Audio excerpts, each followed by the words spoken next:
Hey guys, let's talk about tonight's episode of The Walking Dead. And Rick is starting to come unhinged. Oh my goodness. A lot went down in this week's episode, and some very important stuff went down between Carol and Daryl and Rick, for sure.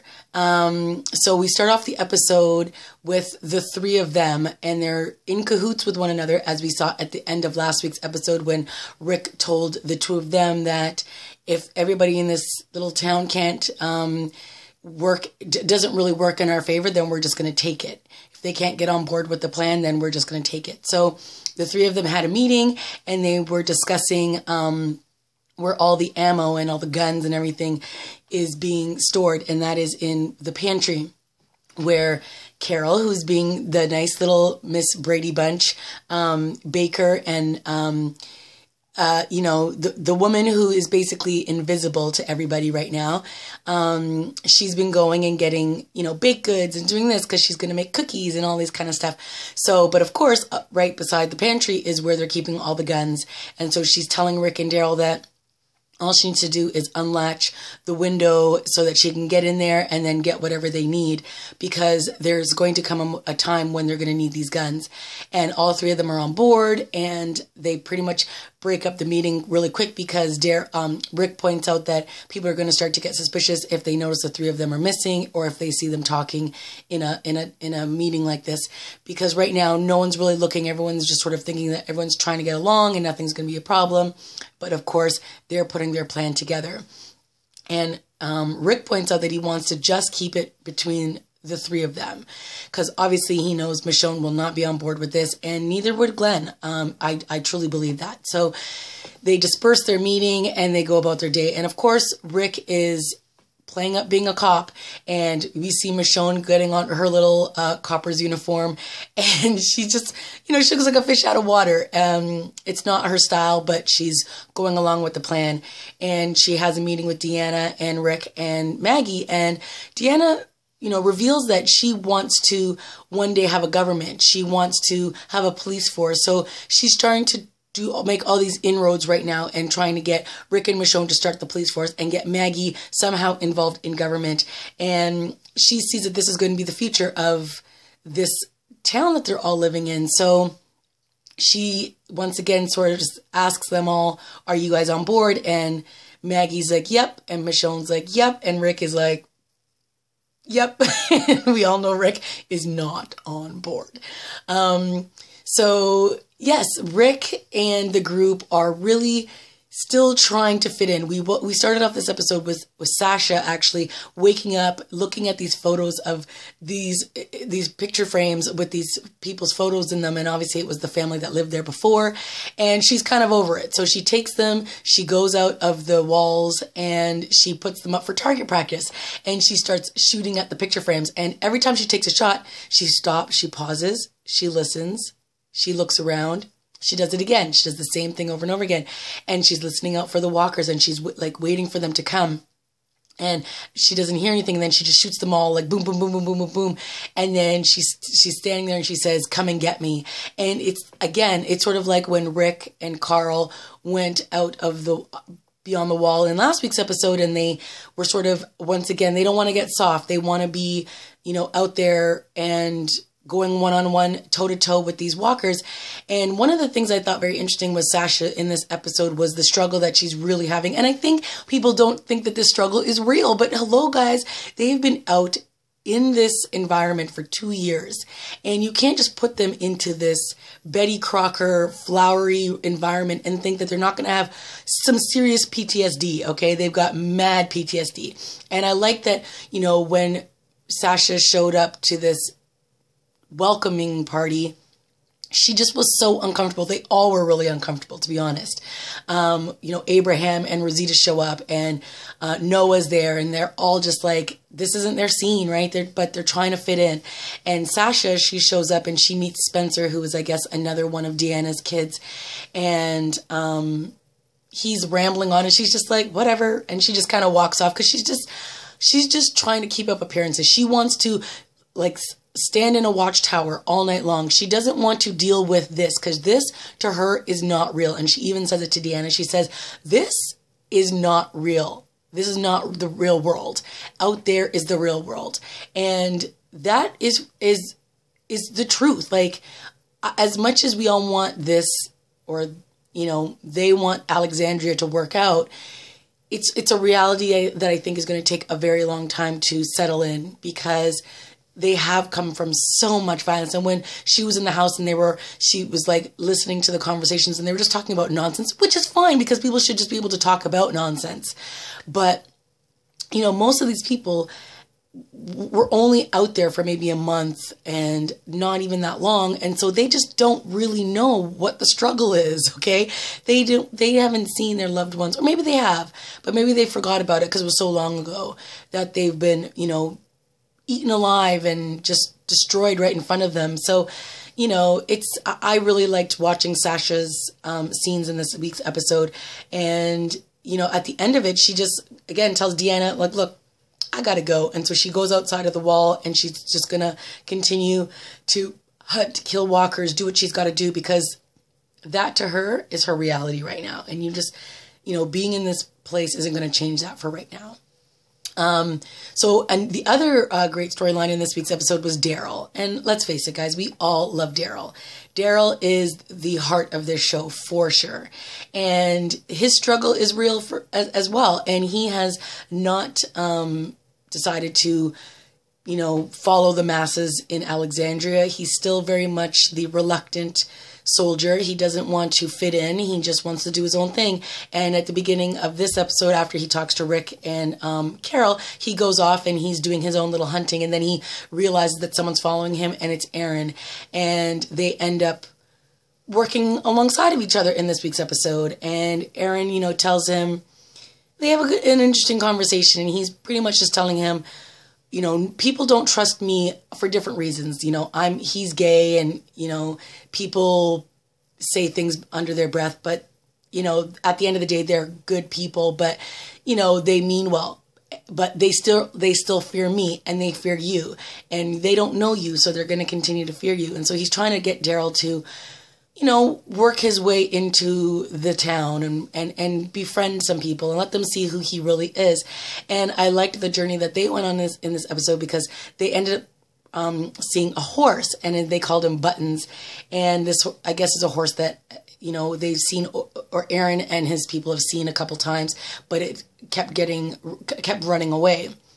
So they're at this moment where Daryl is about to catch him and bring him in, and then he gets spooked by a couple of walkers. And so we had a couple little, you know, nice walker killing scenes in this episode with Daryl and Aaron, and they really were working together as a team. It didn't look like one was trying to leave the other behind, which was great. And yeah, Aaron really grew on me in this episode, because, you know, he's very sketchy in the first one, and I'm still not 100% on his team, but I think that he definitely gained some ground for me in this episode. So he, you know, they end up catching up with the horse again, but sadly the walkers all get to the horse and, you know, basically eat it, and then Aaron has to put it down, and it's really sad. But, you know, one of the things that Aaron said was, oh, he always ran off, and Daryl says, well, at least you tried. So it kind of, for me, was sort of foreshadowing Daryl in this situation, where Daryl is always the one to run off. Like, he doesn't want to become part of this new situation, and he's running away from what's their new reality. And Aaron is the one trying to reel him in and trying to save him in a way. So Daryl shows up and is looking through the window at this party that Deanna is having for all of them, and he decides not to go in. So as he's walking away, Aaron shows up on his doorstep, and he's like, hey, Daryl, you know, I thought you were going to go to the party. And he's like, I thought you were going to go to the party. And then he invites him in for some spaghetti. And this is when Daryl gets to find out what his new job is going to be, which I personally think is awesome. So we all know that Daryl's into bikes, and Aaron reveals in his garage that when he got there, they had all these parts, and this bike was being put together, but it wasn't quite done yet. So on one hand, Daryl's going to work on this bike, which is, hello, totally up his alley. And then two, he wants Daryl to be a recruiter, and he wants him to help go out and bring in new people into this community. And one of the real reasons why, other than the fact that his lover, Eric, got hurt and broke his foot and he's laid up, he doesn't want him to get hurt. But, you know, he trusts Daryl that, one, he knows what he's doing, obviously. But two, that Daryl is a good judge of character. He can read people really well. So he can tell the good guys between the bad guys, which I also thought was very funny in this episode, because technically Daryl is on the bad side right now with Rick and Carol. And speaking of bad people, oh, Carol. Wow. So she's keeping up this whole Martha Stewart, sweetest pie, you know, facade with her little cardigans and her, you know, baking apple pies and cookies and whatever. And then when one of the guys asks her, oh, are you, you know, nervous around guns or whatever? She's like, well, you know, I've had a handgun before, but, you know, these rifles and things, like, I don't really know. She's acting like she's all, like, can't handle it. Well, what does Carol do? She unlatches the window, she sneaks in, she sneaks out from the party that Deanna's having, and she goes into the pantry to go and get more guns. And a little boy decides to follow her, and that is Sam. And Sam is the son of Jessie. And OMG, this scene was frightful. So, you know, when everyone's always talking about, you know, kids like hearing about the boogeyman and that the boogeyman's in your closet or under your bed, and, you know, they tell you these really terrifying stories that you're always going to be terrified of sleeping in the dark or whatever. Well, Carol just reintroduced the new boogeyman. Wow, scared the bejesus out of this little boy, because he saw her going into the pantry and taking these guns, and she was like, you're not going to tell anybody, because if you tell somebody, then you're going to wake up not in your bed, but outside of the walls, tied up to a tree, and no one's going to hear you scream, and the walkers are going to come and eat you alive, and they're going to do all this, and nobody's going to come for you, and then nobody's going to know what happened to you. And it was just like, oh my God, Carol, this is a child. I know. The gloves are off. Carol is not playing. She's already killed a kid. She told her to look at the flowers, and she shot a child, okay? So she will tell a kid to look at the cookies, and she will do it again, okay? She is not playing.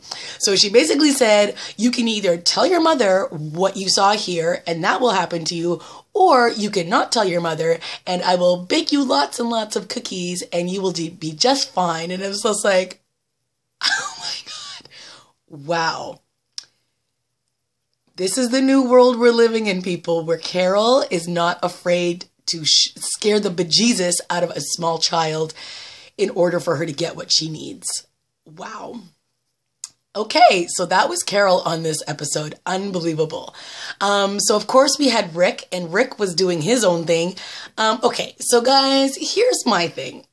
I love me some Rick and Michonne. I mean, I haven't really talked a lot about it on my reviews, because I felt like the show wasn't overplaying the hand, but I was always subtly watching the connection that the two had. That what I always believe in is that couples deserve to be earned before you can just shove them in our faces, right? I want to see that they have built up a chemistry, they have built up a relationship, and it doesn't have to be sexual. It doesn't have to be something that, you know, is so overtly in your face. It can just be the journey that you've taken me on. And I truly believe that the journey that the show has taken me on in these past, you know, 5 seasons, but, you know, ultimately in once we met Michonne in season 3 to now, is that Michonne is pretty much Rick. Like, she's the female Rick, and they are completely in sync. They are each other's partners. They trust each other. They are, I think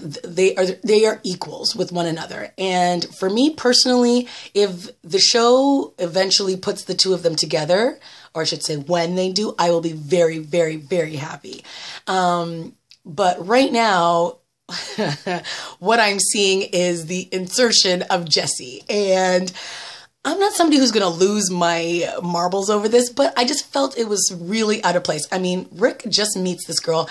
We have never, I mean, okay, fair enough. Lori is gone. She's been gone for 2 seasons, which is why I feel like him and Michonne should be the ones getting together right now. But if we are moving in this direction, it just feels really fast. And to me personally, when I saw him kiss her on the cheek, And then he had this look. I don't know if I saw that look as I'm having a connection with you, or more like I am doing this so that I can stir up some stuff between you and your husband so that when all that ish hits the fan, we can take over this community. That's how I kind of read it. Maybe I'm just having wishful thinking that the show's not going to put the two of them together. But I have a feeling they are. And like, hello, you have a husband and 3 kids at home. Why are you googly-eyeing Rick over here? Yes, your husband is a douche. Yes, when they, you know, even with the short little moment that we saw him in this episode, you know, he was a lot nicer than he was the last time we saw him when he was smoking on the porch and he was all like, hey, my wife cut your hair, whatever. He was a lot nicer, but at the same time, he did have a little bit of a snark to him when he offered to get Rick another drink. And then she was like, oh no. And he was like, I'm on it. And then he kind of moved off.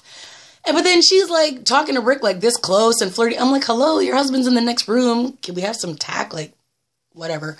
So yeah, personally, I am not going to be very impressed if they hook up Jessie and Rick. And then that scene at the end when when Jessie, she's like, hi, Rick. And then they walk off and then he grips the back of his pocket with the gun. I was like, word, Rick? Like, what is happening right now? I don't know. And I don't know if this is just like Rick is really losing it or if this is Rick in game mode. Like he is working on a ploy and he's putting all the chess pieces like together. I'm not quite sure. Because before I get to that part, like at the end when Carol shows up with the guns at the end and Daryl's like, yeah, you know what, I thought about it and I'm going to try to fit in and I don't want the gun right now. And Rick takes the gun. So Rick is ready to take over this place. And so is Carol. So I'm not sure what he's thinking in terms of trying to start something with this girl or if it's all a plan to stir up some stuff so that when everything goes to hell in a handbasket, he can go guns blazing. I'm just not sure. So then, of course, we end with, you know, Rick hearing this banging noise against the fence or the wall that's been put up by Deanna's husband. And Rick did meet Deanna's husband in this episode. We all met Deanna's husband in this episode. He seems like a very nice guy. And you can hear that it's a walker on the other side of the wall. And Rick, he runs over and then he puts his hand up to the fence. Like, you know, when someone's in jail and they put their hand up to the screen, like they're both like, I'll be with you forever. Or like, you know, it's that love tap, like, I love you, and you're putting your hands together. And Rick does that with the walker. And then he like leans his ear up to the edge of the fence and he's got this weird look on his face. I'm like, what is happening right now? Rick is losing it, okay? Where's Michonne? Okay, Michonne was very not present in this episode. So when they were at the party, Michonne has a great conversation on the roof with Abraham, and they're talking about the things that they've done and stuff like that. And, you know, he says some nice words about her her knife. And he says, you know, even though it's not on your back, it's always going to be on your back. And, you know, I think it was just a nice little way of saying, even though you might not be out there slinging walkers with your thing, it's never going to be not a part of you. So what she does is she mounts her katana. So she mounts it. She like nails it up in the house that she's in, and she mounts it over I think the fireplace it was, and it looks great. And she can step back and she can look at it and she can get at it whenever she needs to because it's not part of with all the guns and everything. So I like that. I thought this was a really quiet episode, more for Michonne trying to fit into her new little look. And Rick wasn't informing her on a lot of stuff in this episode, so that's not good. I have a feeling that this is definitely going to be where they're going to start to part ways, and I don't like that. I don't like that at all. But yes, this is a good, interesting episode. I liked it. There was a lot going on. This Jessie girl, I don't know, guys. She needs to back up. But all the stuff that went down with Sasha, loved that. The Rick, the Carol, the Daryl stuff was great. Getting to know Aaron a little bit better was good. We had just a little bit of Glenn, a little bit of Noah, you know, a little bit of Maggie, not a lot. But it was a solid episode. I really like this because I feel like we're really getting into, you know, still everybody's mistrust, everyone's fears. Some people are trying to let this be their new home. And we don't really know what the people who have lived there, what they're all about. I'm not sure if we're going to get an episode where we get their backstory and who these people in the town are. We met Olivia, and she used to cure meat and pickles. Was that important? I don't know. She seems to be the one that's the head of the pantry. And, you know, it'll be interesting to see what happens when all this stuff goes down. All right, guys, that's it for me. Let me know what you guys thought of this week's episode. I know it was a bit long, sorry, but it was a really, really good episode. I really liked it. Okay, Talk to you later. Bye.